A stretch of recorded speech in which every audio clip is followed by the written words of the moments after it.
Salubonani. Namhlanje we are going to do i-subtraction le-addition eyama numbers esiyabe siwanikile. Ama-numbers lawa ayabe vele siwanikwe standard format. So the indlela engiyibona ingcono ukuthi ama-number lawa uwabuyisele back to indlela kade yiwo wona, uwasuse ku-standard format uwabuyisele back to i-normal format, and then ubususenza the addition or the subtraction, and then ubusuwa buyisela back to standard format nxa kade kumele i-answer yakho uyipresente i-standard format. So i-addition and subtraction, you can do the addition and subtraction using i-calculator, ungasebenzisa even ama-tables. I know abanye ba-old school.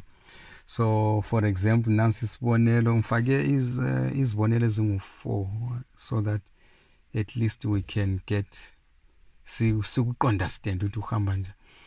So we have got 3.4 times 10 to the power 3 plus 6.2 times 10 to the power 3. So 3.4 times 10 to the power 3 ngu 3,400. 6.2 times 10 to the power 3 ngu 6,200. Sungayenzi i-addition, sungaplaza, then answer itholayo sungayitshintshela ku standard form.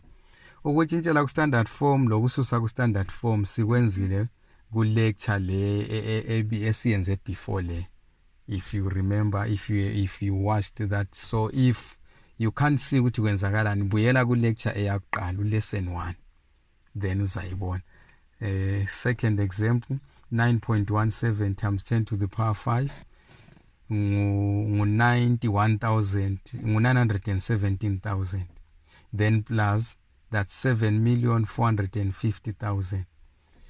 Then answer it is about 7,541,700. Then bese siyibuyisela ku standard form is about 7.54 times 10 to the power 6. 7.54 angithi sifuna ukuthi ibe 3 significant figures. And then asilanga amanamba amancane, we can see ukuthi ngo 0.0 something. So ngu 0.069 plus 0.005. Then the answer yethu iba ngu 0.074, which is equal to 7.4 which is equal to 7.4 times 10 to the power minus 1, 2 times 10 to the power minus 2, or 0 by 2 ngaphambili kuka 7, so times 10 to the power minus 2. 8.31 times 10 to the power 3 sesenza subtraction, so long 8,310 minus 973.